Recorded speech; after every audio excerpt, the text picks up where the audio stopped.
என் பேர் ஜெயலட்சுமி. இது வந்து எலிஸ்புரம் முடிச்சு மற்றும் வாரிய பகுதி. இது நாங்களாம் வந்து பாமரையான ஏழை மக்கள் தான், எல்லாருக்கும் தெரியாது.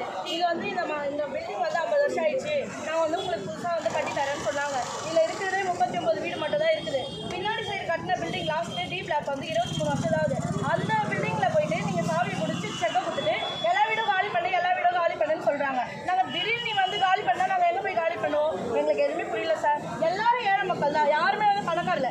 ஏழையானா இதை ஒரு கெஸ்ட் ஹவுஸாக யூஸ் பண்ணிட்டு எல்லா அப்பார்ட்மெண்ட்டில் போயிருப்பாங்க. அதுவும் இல்லாமல் இப்போ இங்கே இருக்கிறது 7 கடை. இங்கே உள்ள மக்கள் தான் வந்து இங்கே இருக்கிற கடையை வச்சு எல்லாரும் வியாபாரத்தை பண்ணுறாங்க. முதல்ல நீ கடையை காலி பண்ணாதான் பில்டிங் உள்ள வருவேன்ட்டு சொல்கிறாங்க. பின்னாடி சைடு நீ செக்கை கொடுத்துட்டு அங்கே போய் இடிக்காம இங்கே எதுக்கு வரீங்க?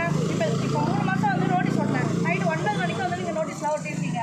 9 மணிக்கு ஓட்டினா படிப்பறிவு இல்லாதவங்க ஏதோ வந்து எங்கே பார்ப்போம், எல்லாம் அதாவது வீட்டில் வேலையை முடிச்சுட்டு வீட்டில் போய் தூங்குறதெல்லாம் பார்ப்போம். இப்போ வந்து காலி பண்ணு பிளான் இதுவரையும் எங்ககிட்ட பிளானே காட்டல சார். இன்னைக்கு வந்து காட்டினாங்க. எங்ககிட்ட இருக்க எல்லா அலாட்மெண்ட்டும் இருக்குது. வீட்டுக்கும் சரி கடைக்கும் சரி எல்லாருக்கும் அலாட்மெண்ட்டு வாடகை எல்லாமே நாங்கள் கட்டி வச்சுருக்கோம். கரண்ட் பில்லேருந்து எல்லாமே 3 மாதமாக நாங்கள் போயிட்டு குடிச்சு கட்ட வாடகையில் போய் வாடகை கட்டுறதுக்கு கேட்டதுக்கு அவங்க நீங்கள் போங்க நான் வந்து பில்லு பார்த்துட்டு உங்களுக்கு சொல்கிறேன்னு சொன்னாங்க. திரும்ப வரவே இல்லை. அவங்களுக்கு நாங்கள் கால் பண்ணாலும் எடுக்க மாட்டாங்க. அதுக்குண்டான எல்லாமே ப்ரூஃபும் என்கிட்ட இருக்குது. இப்போ வந்து உடனே காலி பண்ணுங்க அப்படின்னு சொல்கிறாங்க. எங்களால் உடனே காலி பண்ண முடியாது சார். நீங்கள் டைம் கொடுங்க, கொஞ்சம் டைம் கொடுங்க. வாடகைன்னு ஒரு வீட்டுக்கு போனால் கூட 10,000 கேட்குறாங்க. 1 லட்ச ரூபாய் அட்வான்ஸ். இந்த மக்களை பார்த்து நீங்கள் சொல்லுங்கள். நீங்கள் வெறும் 25,000 கொடுத்தாக்கா நாங்கள் எது எடுத்துன்னு போய் என்ன பண்ணுவோம்? எல்லாருமே இங்கே வந்து எஸ்சினா முதல் வந்து யாரும் வீடு தரமாட்டாங்க. நீங்கள் கொஞ்சம் கவர்மெண்ட் வந்து ஹெல்ப் பண்ணாதான் எங்களால் முடியும். நீங்கள் சொல்கிறவங்க ஒரு மீட்டிங்கோ இல்லை ஒரு அறிவிப்பு போர்டோ வச்சுருந்தா பரவாயில்ல.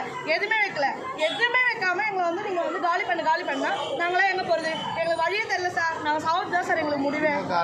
இங்கே எல்லாருமே சார் எல்லார் வீட்லேயும் வந்து எல்லா லேடிஸ் தான். யாரும் போய் ரோட்டில் இருப்பேன். இப்போ நடக்கிற லேடிஸ் விஷயத்தையோ பசங்களுக்கோ நீங்களே பார்க்குறீங்க.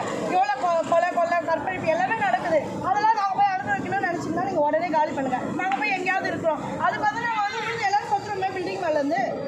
நீங்கள் கவர்மெண்ட் தானே சார் ஹெல்ப் பண்ணணும். எவ்வளோ வீடு இடிச்சுட்டு எவ்வளோ பில்டிங் எடுத்துட்டு இன்னும் கட்டல. இப்போ ஆட்சி வர இன்னும் 1 வருஷத்துல முடிய போகுது சார். முடிஞ்ச பிறகு நாங்கள் காலி பண்ணுறோம். எந்த ஆட்சி வந்து நீங்கள் கவர்மெண்ட் வந்து எங்களுக்கு ஹெல்ப் பண்ணுங்க. நீங்கள் எங்களுக்கு நல்லதான் சார் செய்கிறீங்க, நாங்கள் இல்லைன்னு சொல்ல. அதுக்கு முன்னாடி எல்லாரும் வந்து இது உள்ளே இருந்துங்கன்னே எல்லாரும் வேலை பார்க்குறாங்க. அதை கேட்க போனால் எங்கள் குடும்பத்தை வந்து மிரட்டுறாங்க. நீங்கள் இப்படி அப்படியா இருக்காங்க. எல்லாரும் படிக்கிற பசங்க இருக்குது சார், வேலைக்கு போகிறவங்க இருக்காங்க, வயசானவங்க இருக்காங்க. 39 வீடு மட்டும் கட்டிட்டாங்கன்னாக்கா எல்லாம் ஃப்ளோர் 17 மாடி கட்டி தரோம், 17 எல்லாமே கட்டி தரோம். கான்ட்ராக்ட் சர்வீஸ்லாம் போட்டு அடுக்கு மாடி தான் கட்டி தரோம்னு சொல்கிறாங்க சார். எங்களுக்கு கொஞ்சம் கவர்மெண்ட் தான் ஹெல்ப் பண்ணணும். நாங்கள் வேறு யாரையும் போய் நிற்க முடியாது. உங்களை நம்பி தான் சார் நாங்களாம் ஓட்டு போடுறோம். நீங்கள் வந்து இது மாதிரி பண்ணிங்கன்னா எங்களால் எதுவும் பண்ண முடியாது சார். அதுவும் இது வந்து